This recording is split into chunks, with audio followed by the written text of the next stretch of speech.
Hello everyone. मैं विनोद तोमर। तो स्वागत है आप सबका फिर से।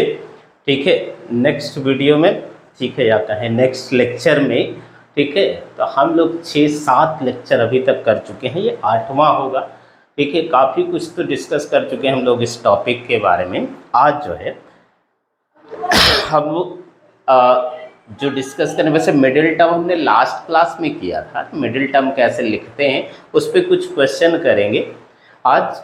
और कोई जो टर्म है, अगर हम एंड से लिखना चाहें उस एक्सपेंशन में x plus y power n जो लिख रहे थे, तो हमने जो tr+1 लिखा था ना, tr+1, वो तो बिगिनिंग से r+1 इस टर्म लिखा था।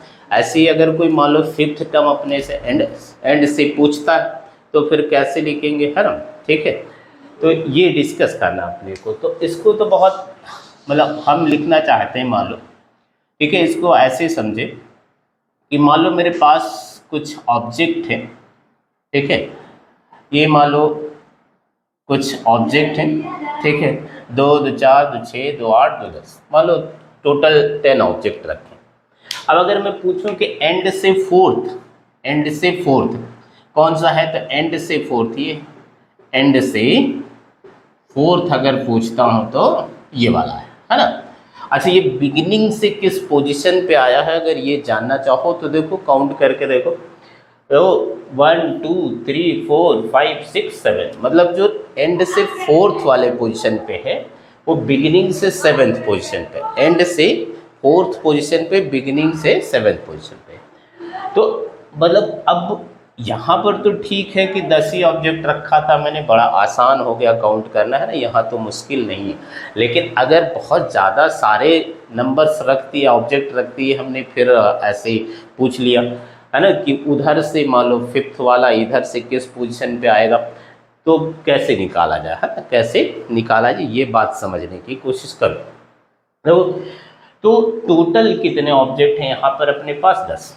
टोटल कितने ऑब्जेक्ट हैं? 10। ठीक है, अच्छा चाहिए कौन सा? एंड से फोर्थ वाला, एंड से फोर्थ वाला। तो एंड से फोर्थ अगर निकालना चाहते हो और वो बिगिनिंग से किस पोजीशन पे आए ये जानना चाहते हैं, है ना। ठीक है, ये जानना चाहते हैं तो क्या करो, टोटल 10 थे। टोटल कितने थे अपने पास? 10। अच्छा, इसमें कौन सा चाहिए था एंड से हमें? फोर्थ वाला। और इसमें +1 कर दो, है ना, इसमें +1, तो कितना आया? 7। मतलब जो एंड से फोर्थ वाले पोजीशन पे लिखा था वो बिगिनिंग से किस पोजीशन पे है? सेवेंथ वाले पोजीशन पे, है ना। तो इस तरह से मान लो मैं कहूँ कि टोटल मेरे पास 500 है। टोटल कितने हैं? 500 है। ठीक है, मैं एंड से है ना सिक्स्थ जानना चाहता हूँ कि बिगिनिंग से किस पोजीशन पे। तो क्या किया जाए, हमने कहा क्या करोगे, 500 में 6 माइनस कर दो और +1 कर दो, तो कितना हो गया ये ये 495, है ना, 495 पोजीशन पे बिगिनिंग से होगा। तो इस तरह से हम बता सकते हैं, लेकिन ये टेक्निक हम यूज़ नहीं करेंगे, हम तो दूसरे तरीके से लिखने की कोशिश करेंगे। इसको ऐसे समझो, जैसे मान लो सॉरी, मैं x प्लस वाई की पावर 3 लिख दूँ, है ना, x प्लस वाई की पावर 3। तो जब इसके एक्सपेंशन लिखोगे तो कुछ ऐसा आएगा, 3c0 x power 3 plus 3c1 x power 2 into y plus 3c2 into x y square और प्लस 3c3 इंटू वाई। अब मैं मान लो, ठीक है, क्या चाहता हूं कि एंड से दूसरा वाला जो है, एंड से दूसरा वाला जो एंड से है ना सेकंड, ये है एंड से सेकंड क्या है ना, मतलब सेकंड फ्रॉम लास्ट या एंड कहें, है। ठीक है, ये वाला है। तो बिगिनिंग से तो ये तीसरे पोजीशन पे है। तो इसी को लिखने का इजी तरीका क्या है, देखो, है ना, कैसे इजीली इसको फाइंड आउट कर सकते हो। इनके रोल फ्लिप कर दो, एक्स और वाई का रोल फ्लिप कर दो, मतलब एक्स की जगह वाई और वाई की जगह एक्स लिख दो। तो वाई की जगह एक्स लिख के जरा देखते हैं, है ना, वाई प्लस एक्स की पावर 3 आएगा। अब इसका एक्सपेंशन लिखेंगे लोग तो 3c0, ठीक है, y की पावर 3 प्लस 3c1, ठीक है, y की power 2 into x plus 3c2 y into x square और प्लस c3 एक्स का क्यूब। तो इसका जरा बिगिनिंग से सेकंड नोटिस करो, बिगिनिंग से, बिगिनिंग, ठीक है, second from beginning, second from beginning. तो सेकेंड फ्रॉम बिगिनिंग यही है, ठीक है, 3c1, ठीक है, 3c1 एक्स वाई स्क्वायर और इसका एंड से जो सेकेंड है वो ये वाला है। अच्छा, एनसीआर जो है वो तो बहुत बार लिख चुके हैं हम लोग, लिखना भी चाहिए, अपने को याद रखना है ना। एनसीआर जो है CN माइनस आर के, तो 3c2 लिखो या 3c1 लिखो, एक ही बात है। तो ये जो 3c2 है इसको मैं ऐसे लिख सकता हूँ 3c1 x into Y square. तो अब देखो दोनों सेम आ रहा है ना, ठीक है। मतलब ये हुआ कि अगर x प्लस वाई की पावर n है, x प्लस वाई की पावर n है, तुम उसमें अगर, ठीक है, एंड से kth टर्म लिखना चाहते हो तो x और y का रोल फ्लिप करो, मतलब x की जगह y की जगह x लिखो और इसका kth टर्म फ्रॉम बिगिनिंग लिख दो, दोनों सेम ही आ जाएंगे, है ना, दोनों सेम आ जाएंगे। तो मैं इस बात को नोट करके लिख देता हूँ। आई थिंक अब कंफर्टेबल होंगे इसमें, एक बार फिर भी लिखते हैं, क्या लिखा जाए, kth term from and in expansion of x plus y to the power n, है ना। This will be same as kth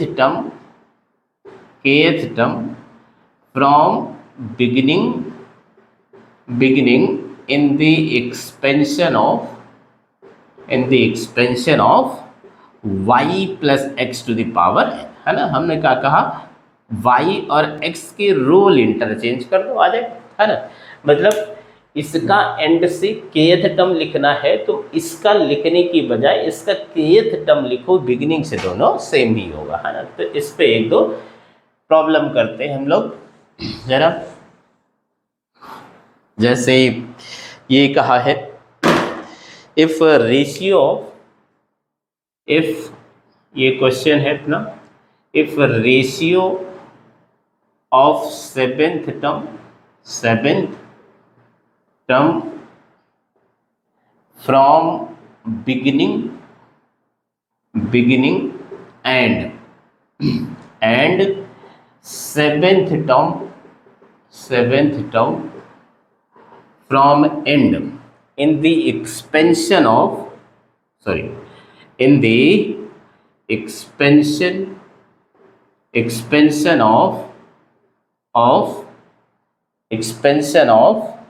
है ना, expansion of third root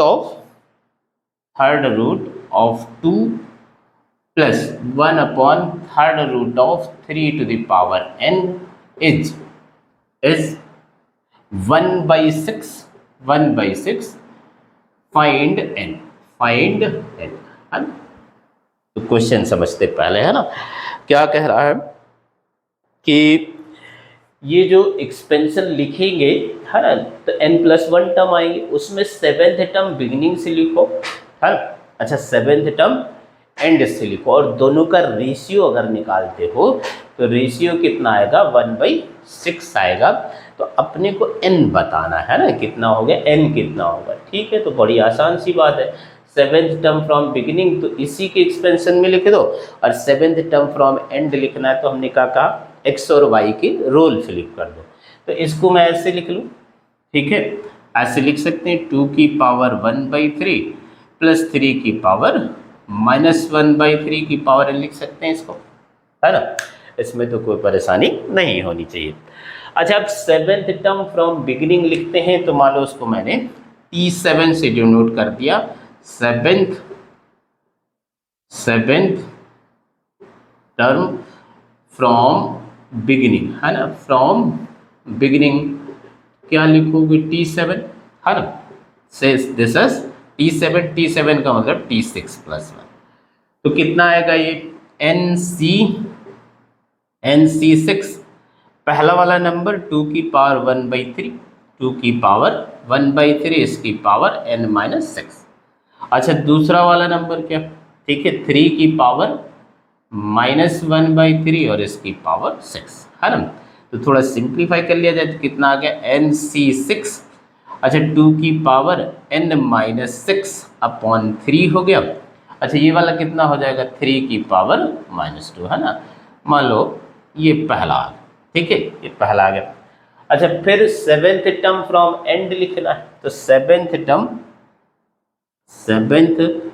term from and in 2 power 1/3 plus 3 power -1/3 power n। हमने कहा कैसे लिख सकते हो उसको, सेवेंथ टर्म फ्रॉम बिगिनिंग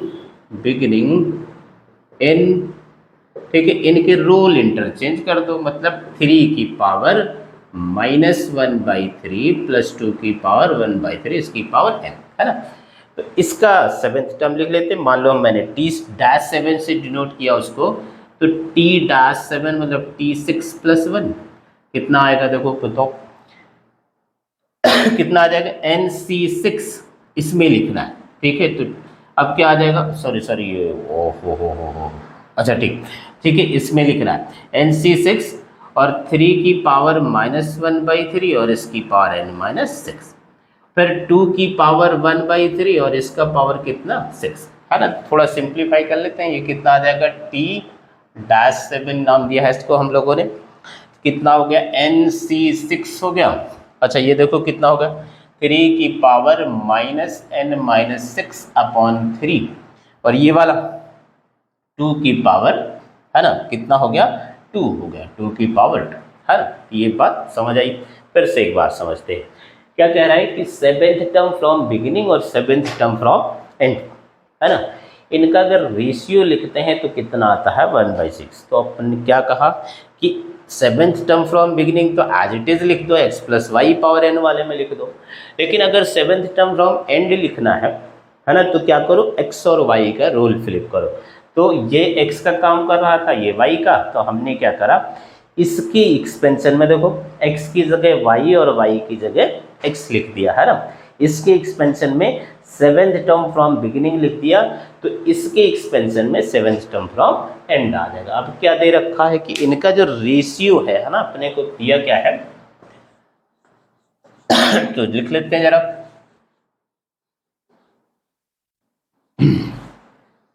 क्या गिवन है अपने को कि T7/T-7। अच्छा T7 कितना है अपने पास हो रहा NC6 2 की पावर n-6/3 और ये वाला कितना 3 की पावर -2 है ना। और ये कितना है NC6 3 की पावर -n-6/3 और 2 की पावर 2 ये कितना है 1/6 है ना। अब इसकी जरूरत अपने को ना रही, ठीक है। अब जरा देखो यहाँ पे NC6 तो NC6 से कैंसिल हो गया। अच्छा ये वाला ऊपर ला सकते हैं हम लोग है ना, माइनस है तो प्लस हो जाएगा, तो 2 की पावर n-6/3 और 3 की पावर n-6/3 सॉरी 3। अच्छा ये वाला कितना हो जाएगा 3 की पावर 2 9 हो गया और 2 की पावर 2 4 हो गया = 1/6। अब जरा समझो ऐसे देखो, अगर a² इंटू b² लिखा हो तो क्या इसको a इंटू बी का होल स्क्वायर लिख सकते हो है ना, इसमें तो कोई परेशानी नहीं होनी चाहिए। a² b² है तो इसको सॉरी ab का होल स्क्वायर तो ऐसे ही तो लिखा, 2 की पावर n-6/3 3 की पावर, दोनों पावर सेम है तो इनको एक ब्रैकेट के अंदर लिख सकते हो। मतलब कैसे लिख सकते हो 2 × 3 और इसकी पावर n-6/3। अच्छा ये कितना हो गया 36/6 है ना। तो ये तो 6 हो गया, 6 की पावर n-6/3। अच्छा ये कितना हो गया 6 की पावर 1। तो बेस सेम है, पावर इक्वल कर देते हैं, n-6/3 = 1। तो n कितना आ गया यहाँ से 9, n कितना आ गया 9 आ गया, है ना। ये बात समझ गया, ठीक है। तो आई थिंक इसमें कोई परेशानी नहीं होनी चाहिए। तो इस तरह के क्वेश्चन जेईई मेन वाले पूछ रहे हैं, इनको कर लिया, ठीक है। अच्छा, मिडिल टर्म वाले पे एक दो क्वेश्चन और करते हैं। जैसे मान लो ये कहे अपने से find the coefficient of middle term in the expansion of x square plus 1/x² और इसकी पावर मान लो क्या है n है, हर n। तो हम तो बायनोमियल में जानते निकालना है ना, हमने तो बायनोमियल के लिए सीखा है हमने, ये तो ट्राइनोमियल है। मतलब ऐसे तो डायरेक्टली नहीं आएगा, इतनी बात तो समझ आनी चाहिए, बाकी जो है कुछ समझ आए ना, ठीक है। ये कम से कम पहले समझ में आना चाहिए कि हम जो जानते हैं वो बायनोमियल में मिडिल टर्म निकालना जानते हैं, ये ट्राइनोमियल है। तो या तो ये बायनोमियल में कन्वर्ट हो जाएगा, ठीक है, ऑब्वियसली ये कन्वर्ट ही हो जाएगा तभी बनेगा। तो इसको देखो ऐसे लिख सकते हो, एक्स स्क्वायर प्लस 1/x² + 2, इसकी पावर n है। तो क्या मैं अंदर वाले को ऐसे लिख सकता हूँ, x + 1/x² लिख सकते हैं, है ना। a + b का होल स्क्वायर, a² + b² + 2 यही तो होता है ना। तो 2x × 1/x कैंसिल हो जाएगा। तो अब तो अच्छा हुआ, x + 1/x की पावर 2n आ गया, है ना। ये तो बढ़िया हो गया, है ना। x + 1/x की पावर 2n हो गई। अच्छा, 2n तो हमेशा इवन ही होगा ना, क्योंकि n नेचुरल नंबर, n जो है नेचुरल नंबर है, तो 2n तो हमेशा इवन ही होगा, है ना। अच्छा, अगर 2n इवन होगा तो फिर टोटल नंबर ऑफ टर्म्स हम तो देखते थे, तो total number of terms expansion में कितने आएंगे, 2n + 1। मतलब 2n इवन है तो 2n + 1 कैसा हो जाएगा, ऑड हो जाएगा, है ना। तो टोटल नंबर ऑफ टर्म्स कितने हो गए, टोटल नंबर ऑफ टर्म्स कितने हो गए, सॉरी 2n + 1, और ये हो गया ऑड। अच्छा, ऑड के केस में हमने कहा एक ही मिडिल टर्म आता है, एक ही मिडिल टर्म आता है। जब ऑड होगा तो एक और इवन होगा तो दो, है। अब मिडिल टर्म निकाला कैसे जाए, वो तो बहुत इजी है। मिडिल टर्म लिखोगे कैसे, है ना। मिडिल टर्म कैसे लिखते हो, जो भी नंबर ऑफ टर्म्स होते हैं उसमें एक ऐड करते हो और 2 से डिवाइड कर देते हो। मतलब 2n + 1 + 1/2th टर्म ही मिडिल टर्म होगा। मतलब कितना आ जाएगा ये, n + 1th term, n + 1th term क्या हो जाएगा, मिडिल टर्म हो जाएगा, ठीक है। तो ये पता चला अपने को कम से कम कि मिडिल वाला टर्म किस पोजीशन पे आएगा, n + 1th वाले पोजीशन पे आएगा। तो अब लिख देंगे, है ना, मिडिल टर्म, इसमें तो कोई परेशानी है नहीं। ये रहा एक्सपेंशन, ठीक है, इसी में मिडिल टर्म और उसका कोफिशिएंट लिखना है अपने को। तो देखो कितना आएगा, tn + 1 लिख दो, tn + 1 इस एक्सपेंशन में कितना आ जाएगा, 2ncn, और x की पावर 2n - 1n और 1/, अरे वाह, ये तो वैसे भी कांस्टेंट हो गया, है ना। तो 2ncn यही कोफिशिएंट भी हो जाएगा और यही वैसे मिडिल टर्म भी हो जाएगा। तो कोफिशिएंट कितना हुआ, कोफिशिएंट कितना हो गया, 2ncn। अब अगर इसको फर्दर सिंप्लीफाई करना चाहो तो ऐसा भी लिख सकते हो, जरा देखो। 2ncn जो है ना, ये एक रिजल्ट की तरह वैसे याद रख लेना चाहिए अपने को, है ना। तो हो सकता है यहाँ पे 100 लिख दे, यहाँ पे 50 लिख दे, यहाँ 200 लिख दे, यहाँ पर 100 लिख दे, यहाँ पे 50 लिख दे, यहाँ 25 लिख दे, है ना। तो ऐसा याद रख लेना चाहिए अपने को। इनफैक्ट तो 2n फैक्टोरियल लिख सकते हो, और फिर 2n - n, n फैक्टोरियल, फिर n फैक्टोरियल, है ना, यही होता है। NCR n factorial, R factorial, n - R factorial, ठीक है। 2n फैक्टोरियल को क्या ऐसे लिख सकते हो, 2n - 1, 2n minus 2, 2n minus 3, है ना, लास्ट में 4 3 2 1 अदर, इनको ऐसे रखते हैं अभी। तो n फैक्टोरियल लिख सकते हैं। 2n ये वाले कितने नंबर्स हैं? 2n नंबर्स, है ना, 2n नंबर्स हैं, तो आधा इवन वाले होंगे, आधा ऑड वाले होंगे। जैसे 10 लिख दोगे तो 10 में आधा इवन आएंगे, आधा ये ऑड आ जाएंगे। तो इवन वाले मैं अलग कर रहा हूँ और ऑड वाले अलग कर रहा हूँ, तो कितना आएगा 2n, फिर क्या आएगा 2n माइनस 2, है ना, फिर 2n माइनस 4, है ना। अच्छा लास्ट क्या आ जाएगा 4 और 2।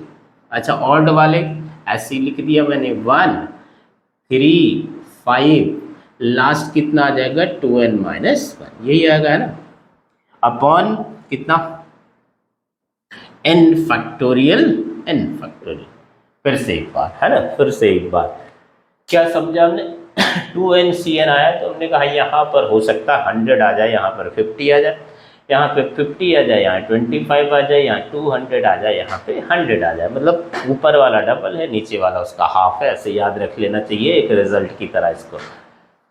और फर्दर इसको सिंप्लीफाई करोगे तो 2n माइनस 1 से लेके 1 तक आएगा। फैक्टोरियल तो ऐसे लिखते हैं, है ना, कैसे लिखते हैं, 1 से लेके n तक नंबर का प्रोडक्ट आता है।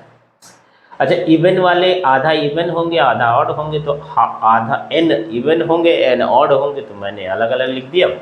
अच्छा अब अगर देख पाए तो इन सब में, है ना, इसको ऐसे देख लो, जैसे ऐसे लिखूँ मैं 2 4 6 8, तो 2 तो यहाँ भी है, यहाँ भी है, यहाँ भी है, यहाँ भी है, तो 2 की पावर 4 आ सकता है, और 1 2 3 4 आ सकता है ना, ये ऐसे लिख सकते हैं। तो क्या ऐसे ही इसको भी लिख सकते हो? देखो 2 तो हर जगह से आएगा, तो 2 की पावर n आ जाएगा, कितना आ जाएगा 2 की पावर n आ गया। बच कितना गया अपने पास यहाँ पर, यहाँ से 1, यहाँ से 2, ऐसे ही कितना आ जाएगा 1 इंटू 2 इंटू 3, लास्ट वाला कितना आ जाएगा n आ जाएगा, है ना। और ये था ही अपने पास 1 3 5 7 से लेके 2n माइनस 1 तक, है ना, 2n माइनस 1। अच्छा नीचे क्या है अपने पास n फैक्टोरियल। अब जरा नोटिस करो, 1 से लेके n तक फिर से आया, 1 से लेके n तक तो n फैक्टोरियल हो जाता है, तो चाहो तो इसको कैंसिल कर दिया, तो अब फाइनली कितना आ गया 2 की पावर n 1 3 5, है ना, 1 2n minus 1 upon n factorial, यही आंसर हो जाएगा। तो इस तरह से भी लिखा हो सकता है ना, ऐसा भी लिखा मिल सकता है और ऐसा भी लिखा मिल सकता है। हमने कहा इसको जनरलाइज कर लिया, ठीक है, कि हो सकता है ये n की जगह, है ना, यहाँ पर वो कोई न्यूमेरिक वैल्यू दे दे, तो यहाँ पे डबल होगा, यहाँ पे उसका हाफ होगा। आज यहीं तक, बाकी नेक्स्ट क्लास में करते हैं, है ना। Thank you.